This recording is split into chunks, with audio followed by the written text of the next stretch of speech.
Bonsoir, bienvenue dans 28 minutes. Le philosophe Alain Badiou est notre premier invité. Le penseur totem de l'extrême gauche, l'autre Marx Brothers, avec Slavoj Žižek, publie 2 pièces de théâtre d'après Platon et Claudel. On parlera avec lui de la place de la République dans la politique et vice-versa, et bien sûr du Brexit. Et justement, l'actualité du jour, c'est le Conseil européen, où les 27 représentants des pays de l'Union européenne vont discuter, à partir d'aujourd'hui, en présence de David Cameron, des modalités de sortie et de l'après-Brexit. Un petit examen de conscience pour l'Europe en perspective. On en débattra.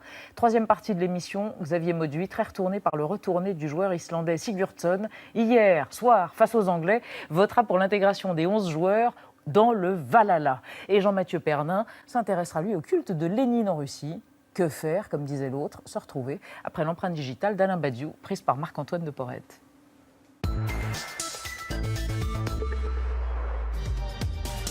En tapant Alain Badiou sur Internet, on découvre ce site web. Pas d'une grande modernité, mais il permet de vous lire et d'apprendre que vous n'effectuerez pas de séminaire avant octobre prochain au théâtre de la commune d'Aubervilliers. Et même que le 16 janvier 2017, la session durera exceptionnellement toute la journée, la veille de votre anniversaire. Car vous êtes né il y a presque 80 ans à Rabat, père et mère tous les deux normaliens, vous voilà normalien à votre tour et agrégé de philosophie. Bien que vous ayez un temps hésité à devenir comédien ou inspecteur des eaux et forêts. En 1964 paraît Almageste, votre premier livre, que vous venez défendre à la télévision. J'ai donc entrepris une trilogie dont le premier volet sera consacré au langage, c'est Almageste. Le second, la notion de personnage, ce sera Portulan. Et le troisième, à l'histoire, à l'époque, ce sera Bestiaire. On attend toujours ce troisième opus de trajectoire inverse que vous n'avez jamais publié. Militant politique, philosophe maoïste, à la fin des années 60, vous participez à la création du Centre universitaire expérimental de Vincennes. Et vous retrouvez à la même époque en correctionnel, qualifié même de casseur dans un article du Monde, suite à des dégradations dans des locaux de l'éducation surveillée. Dans le même journal, 9 ans plus tard, une tribune dans laquelle vous prenez la défense de Pol Pot et des Khmers rouges vous vaut de nombreuses critiques. Si vous avez depuis regretté cet article, vous continuez d'attiser les foudres de certains. Le professeur de littérature Éric Marty vous consacre même un essai en 2007 à travers lequel il vous accuse d'antisémitisme. Apôtre du communisme, figure de la vie intellectuelle française, vous transposez la République de Platon en prose avant de la convertir en discussion théâtrale, interprétée l'été dernier pendant le Festival d'Avignon. Comme Platon, que vous voyez comme le fondateur du communisme, vous questionnez la valeur de la démocratie, l'insuffisance des idées politiques des sophistes contemporains, l'émergence d'un sens nouveau du bien commun. Mais vous arrive-t-il encore, Alain Badiou comme Platon, de douter de vos convictions ? Bonsoir Nadia, bonsoir Claude Askolovitch, bonsoir Alain Badiou. Bonsoir. On est ravis de vous recevoir à l'occasion de l'apparition chez Fayard de la République de Platon et de l'incident d'Antioche, des réinterprétations théâtrales. Avant qu'on en parle et qu'on parle quand même un peu de politique avec vous, doutez-vous? Vous arrive-t-il de douter, Alain Badiou? Évidemment, il m'arrive de douter. Comme à de tout douter le monde. de vous, de douter de votre il système m'arrive de douter, philosophique. y compris de ce que j'ai fait moi-même il y a 20 ans, ou 30 ans, ou 40 ans. Parce que, en fin de compte, qu'est-ce que c'est que douter? C'est simplement parvenir à des conséquences de ce qu'on a cru qu'on n'arrive pas à accepter. C'est ça, douter. Douter, c'est toujours, en fin de compte, revenir sur ce qu'on a pensé d'une manière ou d'une autre. Aucun philosophe ne peut s'en dispenser. Vous avez 2 passions, la politique et le théâtre. À 14 ans, vous avez eu une sorte d'épiphanie, vous avez découvert le théâtre, et ça aurait pu être peut-être l'ensemble de votre vie d'ailleurs. Oui, non j'avais pensé être comédien, effectivement. Ouais.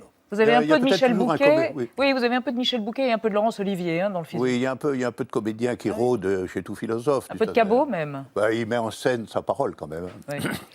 Donc je n'ai jamais regretté d'avoir choisi finalement la philosophie contre le théâtre. Mais enfin, le théâtre est resté une grande passion. Pourquoi Platon est-il le philosophe le plus important et peut-être aussi le support théâtral à un feuilleton qui permette à la pensée d'être en action le plus important aussi? Écoutez, il y a une raison très particulière pour ce point spécial. C'est que Platon, après tout, est le premier philosophe. D'une certaine façon, il est reconnu comme le fondateur de la philosophie en son sens rationnel et pratique.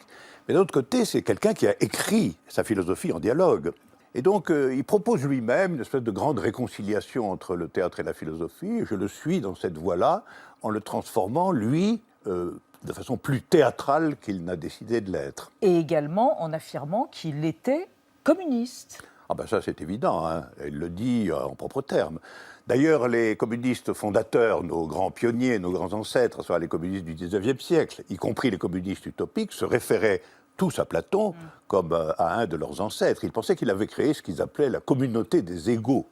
La communauté des égaux, c'était un autre nom du communisme. Claude ? Qu'est-ce que c'est le communisme aujourd'hui? C'est un paradis perdu qui n'a jamais existé, ou c'est quelque chose auquel vous vous référez parce qu'il faut continuer de penser et d'affirmer et d'être? Je pense que le communisme, c'est un certain nombre de principes généraux concernant les situations politiques. C'est un programme très général qui a été forgé au XIXe siècle par les fondateurs, qui a été ensuite expérimenté dans des conditions souvent très difficiles et qui a subi des échecs, des distorsions, y compris criminelles, nombreuses. C'est le cas de n'importe lequel des grands mots de la politique. N'oublions pas que Hitler était national et socialiste. On n'en conclut pas qu'il soit absolument identique au Front National de Mme Le Pen ou au socialisme de M. Hollande. Les mots, il faut les prendre dans leur contexte. Est-ce que là, c'est pas un sophisme pour le coup? Est-ce que ce n'est pas un sophisme sur le coup? Blanchir les crimes du communisme en passant par l'appellation du parti de Hitler? Mais je ne blanchis pas les crimes du communisme, ne croyez pas ça. J'ai écrit des grands textes qui les critiquent radicalement, le devenir étatique et dictatorial du communisme, comme étant un reniement de ses principes initiaux. Comment réconcilier le retour aux principes initiaux. Comment réconcilier ou comment refaire un joint entre communisme et démocratie? C'est quand même la question qui nous occupe au XXIe siècle. C'est la question qui nous occupe à partir du moment où on commence à se mettre d'accord sur ce que c'est que la démocratie. Si par démocratie on entend le régime politique que nous connaissons, qui est évidemment absolument adapté à l'économie, du libéralisme, de la concurrence, etc., démocratie devient un mot suspect. Comme tous les autres mots politiques. Un mot suspect ou une non-réalité? Parce que vous allez voir, nous ne vivons pas en démocratie. Oui, une réalité qui n'est pas advenue, qui n'est pas encore advenue. Nous ne sommes pas en démocratie. Nous, par exemple, en France, nous ne vivons pas en démocratie. Nous sommes dans une démocratie différentielle par rapport aux régimes autoritaires ou dictatoriaux qui peuvent exister. Mais si on considère les inégalités monstrueuses qui existent actuellement dans le monde, nous ne sommes pas en démocratie. Mais c'est le seul régime qui puisse vous permettre de parler, de vous exprimer, d'écrire comme vous le faites. Oui, mais ça, vous savez, c'est pas du tout évident. C'est pas du tout évident, ça. Notre plus grand siècle littéraire a sans doute été le XVIIe siècle sous la monarchie absolue. Vous n'allez pas me dire que les gens ne pensaient pas, ne proposaient rien et n'écrivaient rien. C'est une blague, ça. En réalité, en France, aujourd'hui, ou dans les pays démocratiques aujourd'hui, la création littéraire, artistique, n'a rien de supérieur à ce qu'elle a été dans des régimes tout à fait différents. Et la liberté de parole, c'est un traquenard, parce que très souvent, on a la libre parole, sauf que si on ne soutient pas exactement la structure générale du régime et la doxa, elle se réduit très vite. C'est un traquenard ou un hochet. Alors, on parle de démocratie, on parle de référendum. L'utilisation de cette consultation, de ce principe, est de plus en plus utilisée. Nadia, vous vouliez en parler à Alain Badiou. Hier, sur le projet d'aéroport de Notre-Dame-des-Landes, et le pour l'a emporté à plus de 55%.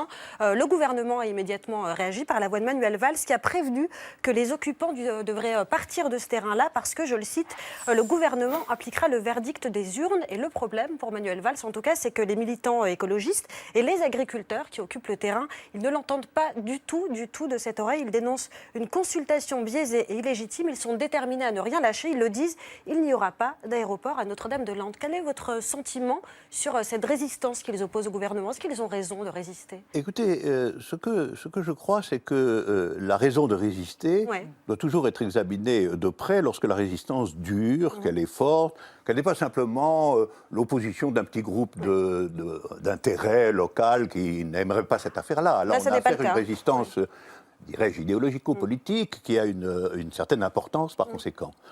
Par ailleurs, personnellement, je ne suis pas un adversaire de l'aéroport de Nantes. Donc je ne suis pas passionné par cette affaire à proprement parler. Je ne pense pas qu'elle soit décisive pour quoi que ce soit de l'avenir du pays. Donc j'observe un peu de l'extérieur ce qui se passe. Je pense qu'en vérité, à partir du moment où on accepte les règles démocratiques, c'est-à-dire le pouvoir du nombre, le pouvoir simplement du nombre, une décision fondamentale peut être prise et acceptée parce qu'une personne de plus que les autres a voté. C'est un système irrationnel. De toute évidence, c'est un système irrationnel. Mais si on accepte ça, on l'accepte. Donc on ne peut pas dire « je ne l'accepte que si ça me convient ». Ce qui est quand même une tendance assez naturelle, après tout. Vous qui ne votez pas ou plus, vous ne votez pas? Non, je ne vote pas, non. Auriez-vous voté si vous aviez été britannique sur le Brexit? Écoutez, ce n'est pas totalement impossible, parce que je vais vous surprendre peut-être, mais je trouve la décision des Anglais calamiteuse, véritablement. Elle est calamiteuse parce qu'en vérité, je ne crois pas du tout aux perspectives que peut ouvrir un retrait de l'Europe aujourd'hui à un peuple quel qu'il soit d'ailleurs. Je pense que la seule perspective qui s'offre, il faut bien le dire, c'est la crispation nationaliste. Il n'y a que ça. Les gens qui prétendent qu'on va sortir, si je puis dire par le haut ou par la gauche de l'Europe, se trompent gravement. Ils trouveront toujours plus nationalistes qu'eux. Et le Front National sera meilleur pour gérer ce type de situation que l'extrême gauche. Donc, je ne suis pas un partisan déchaîné de l'Europe, mais je pense qu'aujourd'hui, notre problème est plutôt de traiter les questions à plus grande échelle plutôt qu'à une échelle plus réduite et plus restreinte. Mais au Royaume-Uni, le philosophe Badiou serait allé voter pour le Remain. Oh, je ne sais pas si je serais allé voter parce que j'en ai plus l'habitude, si vous voulez. Non, mais là, pardonnez-moi, mais là, vous esquivez la question, Alain Badiou. En vérité, bon, alors, puisque vous voulez que je tombe dans votre piège, est-ce qu'on veut que vous votiez j'aurais considéré que, y compris pour poursuivre mes propres visions ou chimères politiques, il vaut mieux le faire dans le cadre européen qu'en sortant dans un cadre britannique nationaliste qui sera encore bien plus qu'il ne l'est, et c'est beaucoup de dire, le toutou des Américains. Alain Badiou, une dernière chose, une dernière question, une dernière anecdote. C'est dans la République de Platon, dans les dernières pages de votre feuilleton philosophique, il est question d'un footballeur qui se réincarne en footballeur dopé, avec des substances un peu louches. Comment voyez-vous, après l'Europe, l'euro? Est-ce que vous êtes un amateur de foot et est-ce que vous jugez que le foot proposé comme ça au peuple est une manière de les endormir ou de divertir leur attention? Je serais assez pour considérer que le foot appartient à la catégorie de l'opium du peuple, en effet. Mais d'un autre côté, comme je viens du sud-ouest, parce que mon père était maire de Toulouse, etc., je suis plutôt du côté du rugby. Merci Alain Badiou d'être venu faire votre troisième mi-temps sur Arte dans 28 minutes. Et je rappelle la République de Platon, l'incident d'Antioche chez Fayard, et vous serez au théâtre de la commune d'Aubervilliers à partir de la rentrée 2017, n'est-ce pas? Absolument. Merci sur scène, une fois de plus. Merci Alain Badiou. On passe au débat sur le Brexit. Les 27 chefs d'État et de gouvernement sont réunis donc depuis aujourd'hui à Bruxelles. Le Brexit aura-t-il lieu rapidement ou au calendrier grec? L'Europe saura-t-elle utiliser cette occasion pour faire son aggiornamento, se réformer, s'humaniser, se réintégrer? On en parle après la mise au point de Sandrine Le Calvez.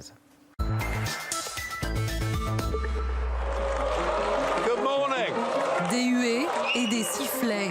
Mais pas de quoi déstabiliser Nigel Farage. À Bruxelles ce matin, devant ses collègues européens, le député britannique pro-Brexit savoure sa victoire. N'est-ce pas drôle? Quand je suis venu ici, il y a 17 ans, et que j'ai dit que je voulais mener une campagne pour la sortie du Royaume-Uni de l'Union européenne, vous vous êtes tous moqués de moi. Eh ben, on dirait que vous ne riez plus maintenant, n'est-ce pas? Étrange ambiance entre l'arrogance du leader europhobe, l'émotion d'un commissaire britannique pro-Remain démissionnaire et la volonté de Jean-Claude Juncker d'aller de l'avant. Il faut respecter le choix des citoyens britanniques. Expression il y a eu, conséquence il doit y avoir. L'Union européenne invite désormais Londres à assumer le résultat du référendum en déclenchant la procédure de divorce. Et pour la France notamment, rien ne sert de tergiverser. Pourquoi ne pas perdre de temps? Parce que rien n'est pire que l'incertitude. L'incertitude, elle génère des comportements politiques, souvent irrationnels. Velléité de référendum ailleurs en Europe, turbulence sur les marchés financiers, des craintes au cœur du sommet européen qui a débuté cet après-midi sur la sortie de la Grande-Bretagne de l'Union. Ce processus doit être le plus constructif possible. Nous ne devons pas tourner le dos à l'Europe. Et pour le prouver, David Cameron a posé, comme d'habitude, pour la traditionnelle photo de famille. Mais les doutes et les incertitudes restent. Comment relancer une Europe à 27 sans la Grande-Bretagne? On va en parler avec vous trois. Bonsoir Hélène Miard-Delacroix, vous êtes professeure à la Sorbonne, spécialiste de l'Allemagne contemporaine. Selon vous, la situation actuelle pourrait conduire les Français et les Allemands à considérer que leur responsabilité historique est en jeu et que leur devoir est de consolider la construction européenne. Mais il faut pour cela en avoir envie. On comprend la question implicite. En ont-ils vraiment envie? Jacques Niconeuf, bonsoir. Vous êtes professeur à l'Institut d'études européennes à Paris 8. Vous êtes le cofondateur d'Attac, que vous avez quitté après l'avoir fondé. Attac. Je suis toujours membre d'Attac. Vous êtes toujours membre d'Attac. Oui. Et en sus, vous êtes président du Parti de la démondialisation, le PARDEM. Et selon vous, après le Brexit, il faut dorénavant accélérer l'effet domino, aller au plus vite vers le démantèlement de l'Union européenne, car on ne pourra pas construire quoi que ce soit de sérieux à l'intérieur de ce système néolibéral. Et enfin, Guillaume Clossa, bonsoir, fondateur du think tank Europa Nova. Centre de réflexion français, si vous voulez. Parce que Juncker parle français. Je ne suis pas Juncker. Vous avez initié un appel à réinventer l'Europe, rejoint par des centaines de personnalités et publié par 7 journaux européens, dont le JDD. 15 Oui, c'est ça... énorme. Et selon vous, Guillaume Clossat, il faut refonder le projet européen en mettant en place des outils de démocratie directe, comme des référendums, et en travaillant sur l'attachement émotionnel des citoyens à l'Union européenne. On n'a pas utilisé le mot référendum. Ah, d'accord. La e-démocratie. C'est un mot magique maintenant. C'est le meilleur moyen d'en sortir. Très bien. Ben, on verra ça tout à l'heure, sur les moyens. On peut reparler de l'usage. On va en reparler. Mais d'abord, la question que Nadia a sélectionnée parmi celles de nos question de téléspectateurs qui porte sur un point assez précis. Que vont devenir les programmes financés par l'Europe au Royaume-Uni? Guillaume Clossat, l'Union européenne versait des subventions assez conséquentes au Royaume-Uni. Est-ce qu'on a fermé le robinet déjà? Est-ce que ça prend du temps, ça aussi? Le robinet ne peut être fermé que le jour où le Royaume-Uni sort de l'Union européenne. Et le paradoxe, c'est que manifestement, le Royaume-Uni veut un statut spécial et veut continuer à profiter du marché intérieur. Oui. Pour profiter du marché intérieur, si elle veut un statut comme la Norvège, ça veut dire qu'elle doit appliquer toutes les règles. Elle doit contribuer au budget européen, mais sans avoir le droit de participer au processus démocratique. Donc c'est complètement absurde. Oui. Alors, on va se pencher sur le calendrier. Le Brexit a été voté. Le Brexit aura-t-il lieu, Claude? Et ça nous amène à notre chiffre du jour, qui est tout rond, tout simple, 2. Comme les 2 années que le Royaume-Uni et l'Union européenne pourraient prendre pour déconstruire leurs relations après qu'un gouvernement britannique ait appuyé sur le bouton du fameux article 50. Hélène Miard Delacroix, on dit 2 ans, c'est un chiffre théorique. En réalité, ça peut durer beaucoup plus longtemps, la mise en place d'une nouvelle situation entre le Royaume-Uni et l'Europe. Oui, bien sûr. En fait, ces choses ont été prévues pour le cas où, mais on n'a pas jamais bien programmer cette sortie possible. Ça va dépendre surtout de la façon dont les choses sont négociées et de l'allant avec lequel les négociateurs autour de la table vont vouloir avancer. Guillaume Clossat a tout à fait raison de dire qu'on se trouve avec un partenaire qui veut être dehors tout en restant dedans et va essayer de négocier le meilleur, comme la Grande-Bretagne l'a fait depuis le début qu'elle se trouve dans l'Union européenne. Et elle est en situation et en droit de négocier au mieux de ses intérêts. L'accès à nos marchés, la protection de leurs étudiants, etc. Mais il y aura d'autres intérêts en face et je crois que là, on l'a déjà vu, les Européens, que ce soit en tête-à-tête, à 3, Renzi, Hollande et Merkel, ont manifesté le souci de dire qu'il y a 27 en face qui ont des intérêts, qui veulent rester partenaires. Aujourd'hui, Mme Merkel a parlé devant le Bundestag. Comme d'habitude, assez froidement, carré, calme. Elle a été assez critiquée de ce point de vue parce qu'il manquait d'élan, de souffle, etc. Mais elle a repris la position qui avait été formulée hier avec les Britanniques et avec les Italiens et les Français. C'est-à-dire, il y a un certain nombre de points sur lesquels on ne reviendra pas. Il y a une belle formule en allemand qui est de dire on ne va pas piquer les raisins du pudding. C'est-à-dire, les Britanniques ne peuvent pas, vous voyez, prendre le cake aux fruits et choisir juste les raisins qui leur... Pas de statut singulier. Jacques Nikonov, est-ce qu'on va vers un statu quo alors ? On ne sait pas vraiment comment les choses ont évolué. Ce que l'on sait, c'est que les Britanniques veulent sortir. Et c'est ça l'essentiel. Et que Pardon, Jacques Nikonov, il ne donne pas le sentiment de vouloir sortir. On sait que le peuple britannique a voté. Je parle du peuple, je ne parle pas des élites. Mais quand on regarde la gestuelle de Cameron qui dit on doit rester partenaire, on ne parle pas comme un type qui va sortir. Oui, mais les élites, les oligarques, qu'ils soient outre-Manche ou sur le continent, ont tous la même attitude. Après le vote des Britanniques, on voit les manœuvres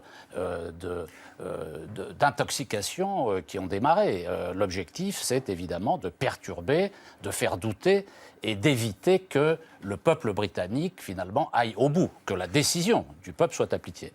Et ça n'est pas nouveau. Il n'y a rien de neuf dans cette affaire-là, puisque si l'on observe une série de référendums, le référendum en 2005 en France, sur la les Irlandais sur le traité retoqué à constitutionnel européen, victoire du non et coup d'État parlementaire, puisque M. Sarkozy, en alliance avec les socialistes et les Verts, fait passer le traité de Lisbonne, qui n'est qu'un résumé du traité constitutionnel européen. Et donc, finalement, et puis les Irlandais qui votent mal, on les fait revoter. Bref, on connaît la musique. Revenons. Rien de nouveau. La question est celle de la capacité du peuple britannique à maintenir son choix face, et c'est ça qui est compliqué, et c'est ça le paradoxe, à mon avis, de la situation, où les partisans essentiels du Brexit sont des fantaisistes, et des gens qui sont pas sérieux du tout. On le Vous voit. êtes content du référendum, mais vous ceux désapprouvez les méthodes politiques. Bien entendu, de Boris bien Johnson entendu. et de Farage. Je peux vous donner un exemple? Pardon. Johnson, attendez, je termine. si Terminez, vous permettez. Monsieur Nikonov, et après Guillaume Clossard. Johnson, de son côté, Farage et UKIP du sien, sont des gens qui se sont amusés finalement avec cette affaire de référendum. Attention au retour de bâton et attention à la façon dont les oligarques bruxellois vont gérer la situation parce que Je pensais qu'il y a que des quand oligarques il y à a... Bruxelles. Oui, tout à fait. Véritablement, J'espère parmi tous qu'on les parlera de la parlementaires, il y a nature des de l'Union oligarques. européenne. Ce système n'est pas réformable. Il faut le démanteler. Et j'ajoute un mot. Et après, je me tais. Vous avez 10 minutes, je n'ai pas de problème. Non, Prenez non, tout vous le temps n'avez que pas vous dit voulez. Merci, vous êtes- Tout le temps que vous vous êtes voulez. aimable. Jacques Vous êtes très Nikonov, aimable. Jacques Alors, Nikonov, non, c'est moi qui m'excuse. Ouais. Jacques Nikonov, sur le démantèlement éventuel, on en reparlera. Guillaume Clossard, sur la difficulté qu'il peut y avoir à couper les liens entre l'Union européenne et le Royaume-Uni. Il y a une phrase de Pascal Lamy, ultralibéral, néolibéral, par Nikonov, mais qui dit on ne transforme pas une omelette, on ne refait pas des œufs à partir d'une omelette. Voulant dire que nos économies, nos sociétés, nos cultures sont tellement imbriquées avec les Britanniques qu'on n'y arrivera pas à faire ce Brexit. Oui, mais ça, vous le dites, maintenant tout le monde le dit, mais dans le débat, on ne le disait pas. On Mais disait est-ce que que les c'est ça, le Britanniques réel étaient... Est-ce que c'est ça, la réalité mais bien sûr que c'est la réalité. Et le sujet des référendums, parce que, pardon, moi je me rappelle du référendum de 2005, quand on regardait les analyses, un argument majeur avait joué pour le non, qui était que, paraissait-il, le traité pour une constitution européenne ne pouvait pas donner lieu à des modifications. Le traité a été réformé 5 fois, on avait dit qu'il était gravé dans le marbre, c'était l'argument d'attaque, et la vérité a montré que on pouvait le modifier. Au Royaume-Uni, les arguments qui ont été utilisés étaient faux. M. Farage a lui-même expliqué que ses principaux arguments étaient fantaisistes. Et là, il y a un vrai sujet. C'est que dans le débat public, il y a eu des arguments faux que personne n'a pu contester. L'ensemble du bruit médiatique, 82%, a été pour le Brexit.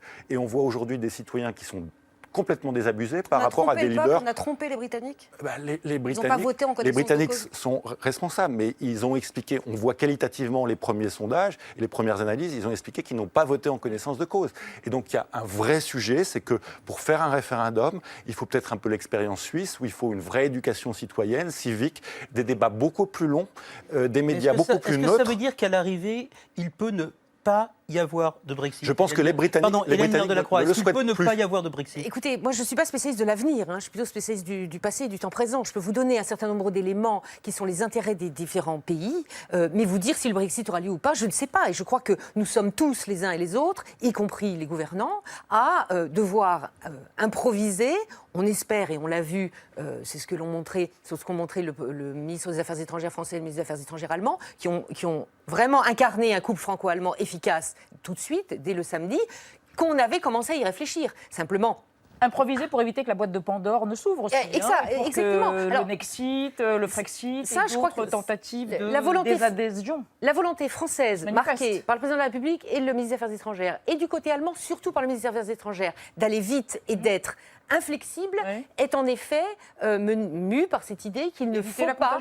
Il faut éviter la contagion, l'effet domino, et surtout, il faut que rapidement, on se rende compte que c'est une très mauvaise idée, que les gens ont été trompés, et que ça se passe très très mal dans leur pays. S'il y a des gens qui sont trompés, c'est par l'Union européenne. Mais ce sont des adultes, ils ont choisi à partir des éléments qu'on leur donne. Ils ont voté. Ils ont voté à partir... Voilà. Parlez pas tous en même temps, on n'entend pas. Un mot. D'abord, par leurs leaders nationaux, c'est eux qui les ont trompés, et puis par leurs médias. Non, et l'intérêt, pardon, vous pouvez me laisser. Je suis désolé, vous avez parlé 7 minutes tout à l'heure. Vous êtes non, mais Guillaume Clossard, Guillaume Clossard. Non, pas de. Et non, mais ce qui est certain, c'est que l'intérêt de l'Union européenne, c'est de faire sortir le Royaume-Uni le plus vite possible. C'est de montrer qu'on respecte le choix des citoyens britanniques. C'est ça le seul intérêt, et c'est ce que veulent les principaux États membres. Très bien. Ce qui va d'ailleurs à l'encontre de ce que dit M. Nikonov. Guillaume Clossard, on était en train d'évoquer justement la boîte de Pandore, l'effet de contagion. Voilà quelqu'un qui est tout en phobie. Elles sont toutes d'ailleurs plus déplaisantes les unes que les autres. C'est un démagogue, un politicien, Geert Wilders. Il est aux Pays-Bas et il a sauté sur l'occasion pour réclamer le Nexit. Thibault Nolte le sort en beauté. Ils sont au centre de l'histoire et méritent forcément quelques déboires. Tandis que les grands leaders de l'Union européenne songent à l'après-Brexit, un grand populiste flamand songe au Nexit, l'exit néerlandais. Alors faut-il sortir Geert Wilders? Geert Wilders est le chef du premier parti des Pays-Bas, un parti d'extrême droite crédité de plus de 20% d'intention de vote. Le PVV, Parti pour la liberté, symbolisé par un grand oiseau avec aile bleue et queue rouge, a un objectif clair, s'envoler loin de l'UE, non sans l'avoir d'abord couverte de guano. Vendredi à l'aube, Geert tweetait « Bravo les Britanniques, maintenant c'est notre tour ». Pour lui, le Brexit annonce un printemps patriotique et la Grande-Bretagne libère l'Europe pour la 2e fois en un siècle d'un monstre totalitaire. Bruxelles, cette fois. Bruxelles, B-R-U-S-S-E-L. Wilders à la rescousse antitotalitaire, lui, le poli, le multi, le protéiphobe, dont le procès pour incitation à la haine s'ouvre le 31 octobre. Car l'ancien député libéral, gorgé de Reagan et de Thatcher, se fiche désormais de dédiaboliser son parti comme de sa première chemise brune. Geert, Premier ministre putatif, promet de faire du Brexit le grand thème des législatives de 2017. Vlechtberen sont de iftegronden en de slechtbeen veranderd. Bon de kokelaarenwurst en de afterweer weer achterweer. De totale vruzenbinken? Exit. Et comme son confrère populiste Nigel Farage, Geert ment comme un arracheur de dents sur les bénéfices financiers que rapporterait une sortie de l'UE. Le grand oiseau avec aile bleue et queue rouge était en fait un vautour. Magnifique, Thibault Nolte, merci. Monsieur Nikonov, la dislocation, est-elle souhaitable, est-elle possible, est-elle un risque ? Possible, évidemment. Un risque, non, c'est une opportunité, une chance, un espoir. Il faut passer maintenant au Frexit.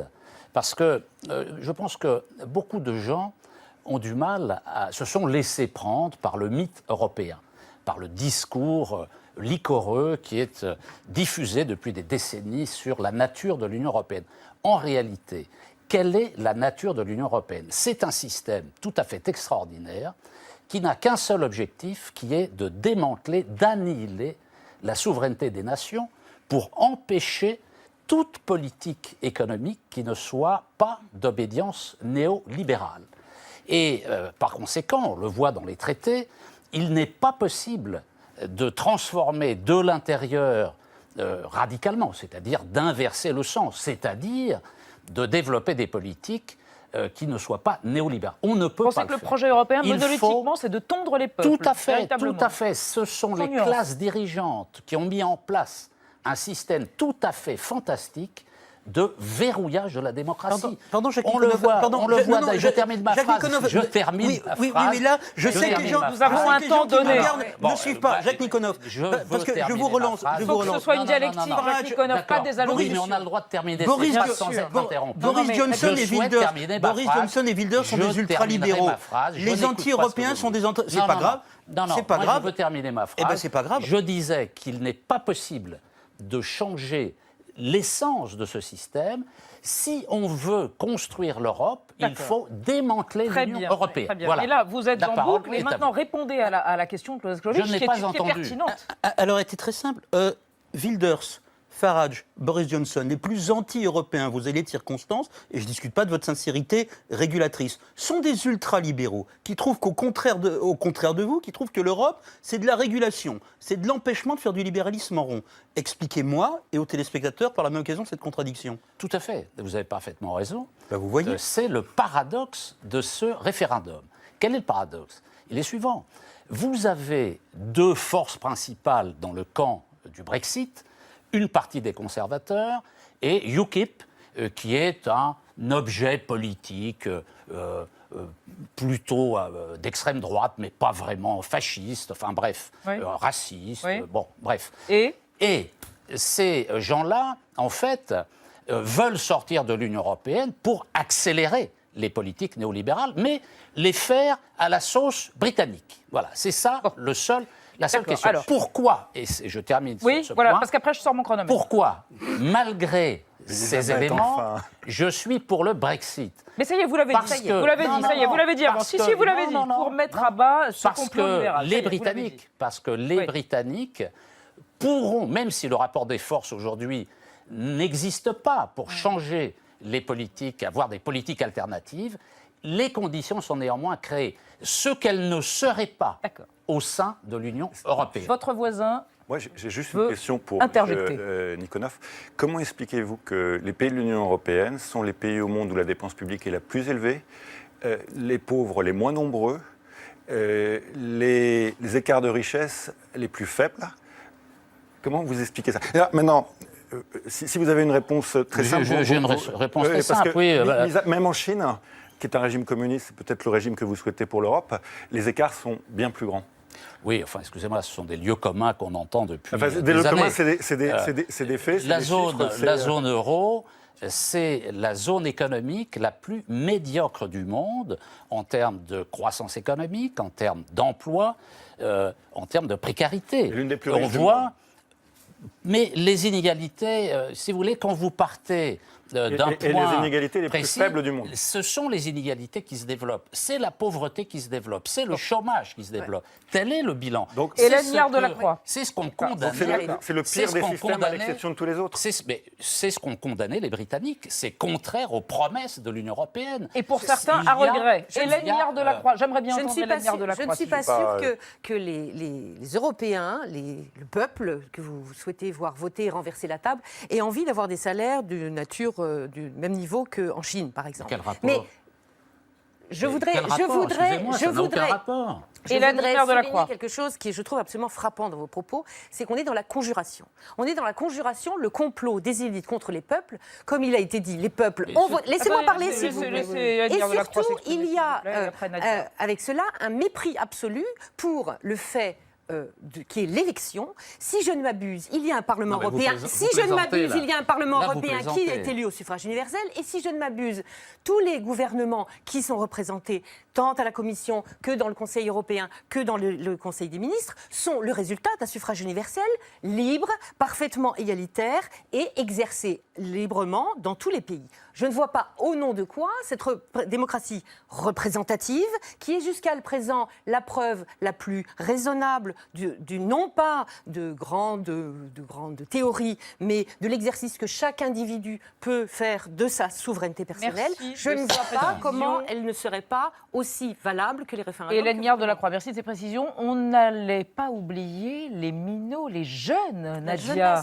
Alors, la jeunesse européenne, où est-elle? Le sujet est important. Oui, et on a beaucoup parlé du clash des générations britanniques lors de ce Brexit, avec des seniors qui ont massivement voté pour le Leave, 61% des plus de 65 ans, et des jeunes qui, dans l'ensemble, ne se sont pas déplacés pour voter. Il y a eu beaucoup d'abstentions, mais dont les 2/3 étaient favorables au maintien du Royaume-Uni dans l'Union européenne. Et ça fait qu'au fait que dans l'ensemble de l'Union européenne, c'est chez les jeunes que l'Europe suscite le plus d'enthousiasme. Ce sont eux, les irréductibles, qui continuent à se considérer comme des citoyens européens, et paradoxalement, ceux aussi qui ont le plus l'impression d'être les laissés pour compte de l'Union européenne. C'est ce qu'a montré un récent sondage mené par le Parlement européen. 57% des jeunes européens se sentent exclus de la vie économique et sociale, et c'est un sentiment qu'on retrouve dans une enquête, une gigantesque enquête qui s'appelle Génération Watt, qui est menée actuellement, qui veut dresser le portrait robot des jeunes européens. Regardez ce nuage de mots qui représente les termes les plus utilisés par les jeunes européens pour se décrire. Génération perdue, génération sacrifiée, génération désenchantée, ou encore génération dans la merde. Ça a le mérite d'être clair. Et cette idée donc d'une jeunesse qui croit en l'Europe mais qui voudrait être davantage considérée, Merkel, Hollande et Renzi semblent l'avoir saisie, puisque dans leur déclaration commune publiée hier, ils promettent, je cite, de développer des solutions concrètes pour un bon avenir pour les jeunes Européens. Guillaume Closet, c'est très joli, c'est très bien dit, mais il n'y a pas de solutions concrètes qui suivent dans ce texte-là. Est-ce que vous avez des idées à leur souffler? Si vous voulez, d'abord, on est en train de faire la tournée des chefs d'État et de gouvernement. On a monté avec des citoyens, des intellectuels, des politiques, un mouvement transversal. On ne croit plus du tout aux approches descendantes où c'est les chefs d'État qui proposent. On croit à un dialogue entre des mouvements sociétaux et des dirigeants. Et on a proposé une initiative qui s'appelle une feuille de route pour une nouvelle renaissance européenne, avec un certain nombre de projets pour les jeunes. Faire par exemple un Erasmus pour les collégiens permettrait à chacun en Europe d'avoir l'opportunité de passer une semaine jeune dans un autre pays européen. Et on sait, des études ont été montrées, qu'un gamin qui passe, quand il a 10 ans ou 14 ans, une semaine tout seul, enfin en dehors de son cadre familial, en Europe, ça lui ouvre l'horizon. Ça peut relancer le projet européen auprès des citoyens européens. C'est un élément parmi d'autres, mais il faut une stratégie globale. On ne peut pas avoir une seule mesure. Vous savez, le New Deal de Roosevelt, c'était une centaine de mesures. Si on veut relever le défi du projet européen, c'est-à-dire comment on articule la capacité à peser ensemble la nation et le niveau européen, eh bien, il faut un vrai projet d'envergure. Dernière question, il le faut rapidement. Vous parliez du New Deal. Vous parlez du New Deal très rapidement, si vous pouvez avoir plusieurs réponses. New Deal, c'était aussi un changement de politique économique. Est-ce que vous pouvez entendre votre voisin et d'autres Moi, je suis que, convaincu au cœur du problème européen, c'est que les politiques économiques menées ne sont pas bonnes et que l'adhésion, l'amour pour l'Europe passe aussi par une relance. Et ça passe par une relance de l'investissement et une relance qui soit organisée comme le New Deal l'a été, avec des priorités très claires sur les industries sur lesquelles les Européens ont un avantage compétitif. Moi, je pense aux industries créatives et culturelles. Je pense à tout ce qui est rénovation urbaine, sur lequel on voit qu'on a un potentiel de modernisation avec les nouvelles technologies et les matériaux avancés. Je pense aux industries du transport, aux défis écologiques, aux industries renouvelables. Et là, on a les moyens de faire quelque chose vite et on n'a pas besoin de nouveaux traités parce que le traité de Lisbonne, il est utilisé à 20%. Donc, utilisons maintenant les outils qu'on a et on peut faire dès l'automne une véritable relance. Merci. Le débat est terminé. Merci à vous trois. L'émission continue. Xavier Mauduit, éberlué par le Brexit footballistique d'hier soir, et Jean-Mathieu Pernin par le culte de Lénine, toujours aussi vivace en Russie. Mais d'abord, désintox. Nos forcenés de la vérification des faits reviennent ce soir sur la loi travail qui aurait été, dictée par Bruxelles, selon ses détracteurs. C'est drôle. À la gauche de la gauche et à la droite de la droite, c'est une attaque récurrente. La loi travail serait directement dictée par Bruxelles. En effet, en comparant les recommandations du Conseil européen sur les réformes et la loi travail, on retrouve un certain nombre de points communs aux deux textes, notamment la fameuse inversion des normes qui fera passer l'accord d'entreprise avant l'accord de branche. Mais les choses sont plus complexes que ça. Il est vrai que depuis 2010, l'Union européenne se mêle davantage des orientations économiques de chacun de ses membres dans l'optique de la convergence économique. Le processus se fait en 4 temps. Premièrement, la Commission dresse un rapport annuel de croissance. Ensuite, sur la base de ce rapport, le Conseil européen adopte des recommandations générales de politique économique. Puis, chaque pays propose un programme de réforme qui sera enfin intégré dans les recommandations pays par pays de la Commission européenne. Mais si ces réformes sont discutées avec les fonctionnaires européens, ils sont bien proposés par les États eux-mêmes, qui n'intègrent que les recommandations qu'ils veulent bien y voir figurer. Les points essentiels de la loi travail ont fait ce chemin. Ce n'est qu'après avoir été présentés en Conseil des ministres mi-avril qu'ils ont été intégrés en mai dans les recommandations de la Commission européenne. Verdict, tout cela s'inscrit bien dans le cadre de la convergence économique européenne, mais c'est bien Paris et non Bruxelles qui doit être désigné si on cherche un responsable à cette réforme tant décriée. Merci Désintox. Bonsoir. Bonsoir. Bonsoir. Le cœur des vierges, j'adore. Plic et ploc, tic et tac. Xavier. Oui. Vous avez été, comme disent les Anglais, flabbergasted par cette victoire. Ce Brexit footballistique, non? Oui, exactement. Quand même, ils ont gagné, les Islandais. Ils ont sorti les Anglais, surtout, ce qui n'est pas rien. Et ça vous a renvoyé au 9e siècle. Direct. Pourquoi? Écoutez, nous allons à Reykjavik en 874. Quand arrivent les premiers colons, ce sont des Norvégiens, des Vikings. Ils sont menés par Ingolfur Arnarsson.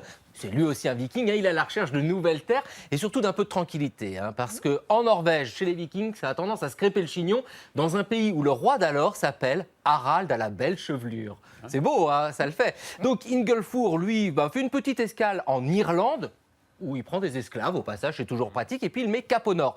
Attention, c'est pas le premier à aller en Islande. Il y en a d'autres qui sont passés déjà par là, mais lui, c'est le premier à vouloir coloniser cette île. Mais le problème, c'est qu'on ne connaît pas où se mettre, où s'installer. Eh bien, il utilise une méthode très efficace. Il prend des grandes pièces de bois sculptées avec des divinités scandinaves, il les jette à l'eau, et là où elles vont s'échouer sera le site choisi des dieux.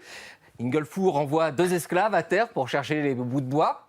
Ça met 3 ans quand même. 3 ans, c'est long. Mais ça vaut le coup. Parce que, coup de chance, ces bouts de bois ont échoué pile à l'endroit le plus clément, c'est-à-dire sur le site de Reykjavik. Ça vaut le coup quand même. Joli lancé, Arnalfour. Ça s'appelle déjà Vous êtes dur à Ingolfur. Juste un petit détail sur ces premiers temps de la colonisation islandaise, c'est que quand ils arrivent, il n'y a pas d'ennemis. Il y a bien quelques moines venus d'Irlande, mais enfin, ils ne sont pas méchants. Et comme il n'y a pas besoin d'une aristocratie guerrière, eh bien, une sorte de démocratie médiévale se met en place. C'est plutôt intéressant. Donc voilà, pour finir, ces Vikings sont dans un nouveau pays, heureux comme tout, avec leurs geysers, avec leurs volcans et bien sûr avec leurs morues. pour le plus grand bonheur des enfants. L'Islande est le pays qui exporte le plus de morue séchée. C'est sans doute pour cela que dans les écoles, il y a chaque jour une distribution d'huile de foie de morue. D'ailleurs, si les enfants ne montrent pas beaucoup d'enthousiasme en la buvant, ils ont l'air de se faire une raison, ce qui prouve bien qu'ils en ont l'habitude. Vous êtes très vieux comme moi, vous avez été élevé à l'huile de foie de morue, non? Pas l'huile, mais le foie de morue fumé que tu tartines délicatement sur du pain suédois, norvégien. Et il nous a pas parlé de la guerre de la morue, qui avait remporté les Islandais contre les Anglais. On attend. Ils n'arrêtent pas de gagner, ils n'arrêtent pas de battre les Anglais, les Islandais. Alors, Oui. dites donc, il renaît, il revient, il revit, Lénine Lénine, et oui, parce que si un soir au dîner, votre enfant vous dit qu'il a passé une sale journée parce qu'il n'a pas réussi à extraire l'estomac de Lénine à cause d'une trop grosse pression des poumons, n'appelez pas un exorciste tout de suite. C'est tout simplement qu'il a téléchargé un jeu. Voilà, une application baptisée, intitulée Lénine en morgue. Voilà, un jeu donc pour téléphone portable dans lequel on peut jouer donc avec le corps du leader de la révolution russe. Docteur Maboul. Voilà, exactement, pour procéder à son embaumement, un petit peu comme ça s'est passé en 1924 au moment de la mort de Lénine, qui est donc embaumé. Donc on peut donc extraire des organes, changer ses yeux, le maquiller et découvrir la pétillante et légère profession de thanatopracteur, comme ça, pourquoi pas. Alors seul petit souci, cette application ne plaît, mais alors pas du tout au Parti communiste de Russie, forcément, pour qui ce jeu est une insulte à la mémoire de millions et de millions de personnes qui ont encore en tête Lénine, l'humain des humains. Voilà comment ils le décrivent. Ils demandent donc des sanctions sévères envers le créateur du jeu. Il faut qu'il soit puni, vraiment, limite envoyé au goulag en fait. Et surtout que la haute autorité interdit cette application, puisque 92 ans après sa mort, Vladimir Ilitch Ulyanov a gardé quand même tout son sérieux. Très difficile aujourd'hui quand même de faire de l'humour sur Lénine et encore moins de le critiquer. Il est encore très important dans la Russie post-soviétique, à tel point que son mausolée coûte quand même en entretien 42 000 € par an. Et ouais, mais quand même, c'est un petit budget quand même, il faut l'avoir, Elisabeth. Et surtout, jusqu'à présent, aucun dirigeant russe n'a souhaité l'enterrer. Il y a Boris Eltsine qui a bien essayé un moment avant de se raviser, mais on ne connaît pas quelle serait l'attitude de la population à ce moment-là. Alors l'année dernière, il y a 2 Russes qui ont voulu s'amuser en lançant de l'eau bénite sur le monument, en hurlant « Lénine, lève-toi et marche » pour se moquer du culte de la personnalité. Pas très bien, ça. Résultat, 10 jours de prison tout de même pour atteinte à l'ordre public. Donc Lénine ne dort pas. Il veille, simplement. Réveil programmé l'année prochaine, 2017, centenaire de la révolution d'octobre. Donc, Mon Coco chez les zombies, ça ferait un bon titre de film, ça, sur le retour de Lénine. Un bon titre d'appli aussi. Alors que tous nos invités de ce soir, de Nikonov à Badiou, nous ont montré que le communisme n'était pas momifié. Certes. Ou pas. Vous suivez, c'est bien. Peut-être qu'Alain Badiou a téléchargé cette application. Merci mes amis, 28 Et lui, c'était plutôt Mao. 28 minutes est terminé. Sur l'antenne, une soirée théma sur la terreur sans frontières et le djihad mondial, la Turquie et les cellules islamistes intérieures, Boko Haram au Nigeria, l'origine du mal, Al-Qaïda et la guerre du désert au Sahara. Dormez bien tout de même. Et à demain, 20h05. Tchuss.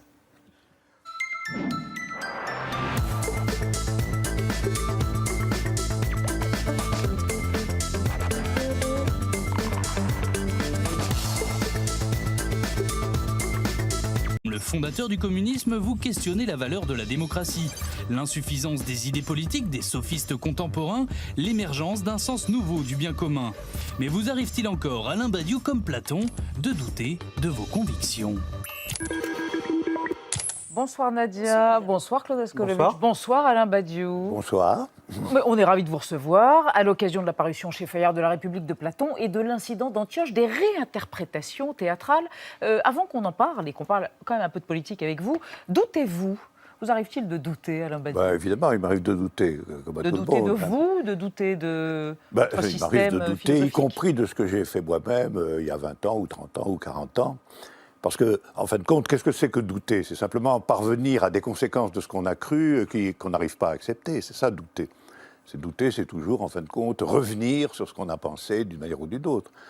Aucun philosophe ne peut s'en dispenser. Vous avez 2 passions, la politique et le théâtre. À 14 ans, vous avez eu une sorte d'épiphanie, vous avez découvert le théâtre, et ça aurait pu être peut-être l'ensemble de votre vie d'ailleurs. Oui, j'avais pensé être comédien, effectivement. Ouais. Vous avez un peu de Michel Bouquet, oui, vous avez un peu de Michel Bouquet et un peu de Laurence Olivier dans le film. Oui, il y a un peu de comédien qui rôde chez tout philosophe. Un peu de Cabot même. Il met en scène sa parole quand même. Oui.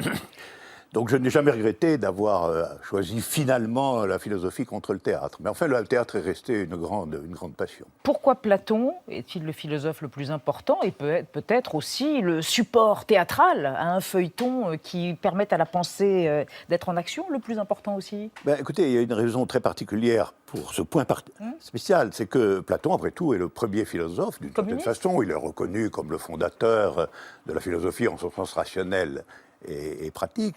Mais d'un autre côté, c'est quelqu'un qui a écrit sa philosophie en dialogue. Et donc, il propose lui-même une espèce de grande réconciliation entre le théâtre et la philosophie. Et je le suis dans cette voie-là, en le transformant, lui, de façon plus théâtrale qu'il n'a décidé de l'être. Et également en affirmant qu'il était communiste. Ah ben ça, c'est évident, hein. Il le dit en propres termes. D'ailleurs, les communistes fondateurs, nos grands pionniers, nos grands ancêtres, soit les communistes du XIXe siècle, y compris les communistes utopiques, se référaient tous à Platon comme à un de leurs ancêtres. Ils pensaient qu'il avait créé ce qu'ils appelaient la communauté des égaux. La communauté des égaux, c'était un autre nom du communisme. Claude, qu'est-ce que c'est le communisme aujourd'hui? C'est un paradis perdu qui n'a jamais existé, ou c'est quelque chose auquel vous vous référez parce qu'il faut continuer de penser et d'affirmer et d'être? Je pense que le communisme, c'est un certain nombre de principes généraux concernant les situations politiques. C'est un programme très général qui a été forgé au XIXe siècle par les fondateurs, qui a été ensuite expérimenté dans des conditions souvent très difficiles et qui a subi des échecs, des distorsions, y compris criminelles, nombreuses. C'est le cas de n'importe lequel des grands mots de la politique. N'oublions pas que Hitler était national et socialiste. On n'en conclut pas qu'il soit absolument identique au Front National de Mme Le Pen ou au socialisme de M. Hollande. Les mots, il faut les prendre dans leur contexte. Est-ce que là, c'est pas un sophisme pour le coup? Est-ce que ce n'est pas un sophisme sur le coup? Blanchir les crimes du communisme en passant par l'appellation du parti de Hitler? Mais je ne blanchis pas les crimes du communisme, ne croyez pas ça. J'ai écrit des grands textes qui les critiquent radicalement, le devenir étatique et dictatorial du communisme, comme étant un reniement de ses principes initiaux. Comment réconcilier le retour aux principes initiaux. Comment réconcilier ou comment refaire un joint entre communisme et démocratie? C'est quand même la question qui nous occupe au XXIe siècle. C'est la question qui nous occupe à partir du moment où on commence à se mettre d'accord sur ce que c'est que la démocratie. Si par démocratie on entend le régime politique que nous connaissons, qui est évidemment absolument adapté à l'économie, du libéralisme, de la concurrence, etc., démocratie devient un mot suspect. Comme tous les autres mots politiques. Un mot suspect ou une veille de votre anniversaire. Car vous êtes né il y a presque 80 ans à Rabat, père et mère tous les deux normaliens, vous voilà normalien à votre tour et agrégé de philosophie. Bien que vous ayez un temps hésité à devenir comédien ou inspecteur des eaux et forêts. En 1964 paraît Almageste, votre premier livre, que vous venez défendre à la télévision. J'ai donc entrepris une trilogie dont le premier volet sera consacré au langage, c'est Almageste. Le second, la notion de personnage, ce sera Portulan. Et le troisième, à l'histoire, à l'époque, ce sera Bestiaire. On attend toujours ce troisième opus de Trajectoire inverse que vous n'avez jamais publié. Militant politique, philosophe maoïste, à la fin des années 60, vous participez à la création du Centre universitaire expérimental de Vincennes. Et vous retrouvez à la même époque en correctionnel, qualifié même de casseur dans un article du Monde, suite à des dégradations dans des locaux de l'éducation surveillée. Dans le même journal, 9 ans plus tard, une tribune dans laquelle vous prenez la défense de Pol Pot et des Khmers rouges vous vaut de nombreuses critiques. Si vous avez depuis regretté cet article, vous continuez d'attiser les foudres de certains. Le professeur de littérature Éric Marty vous consacre même un essai en 2007 à travers lequel il vous accuse d'antisémitisme. Apôtre du communisme, figure de la vie intellectuelle française, vous transposez la République de Platon en prose avant de la convertir en discussion théâtrale, interprétée l'été dernier pendant le Festival d'Avignon. Comme Platon, que vous voyez comme...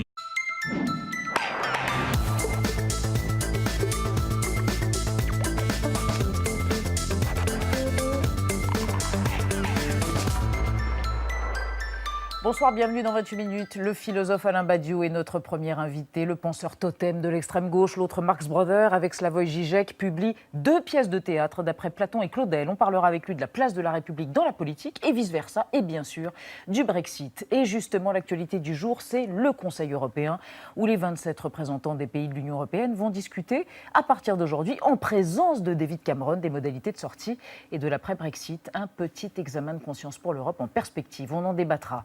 Troisième partie de l'émission, Xavier Mauduit, très retourné par le retourné du joueur islandais Sigurdsson. Hier soir, face aux Anglais, votera pour l'intégration des 11 joueurs dans le Valhalla. Et Jean-Mathieu Pernin s'intéressera lui au culte de Lénine en Russie.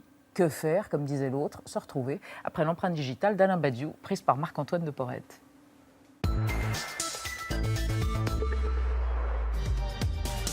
En tapant Alain Badiou sur Internet, on découvre ce site web. Pas d'une grande modernité, mais il permet de vous lire et d'apprendre que vous n'effectuerez pas de séminaire avant octobre prochain au théâtre de la commune d'Aubervilliers. Et même que le 16 janvier 2017, la session durera exceptionnellement toute la journée.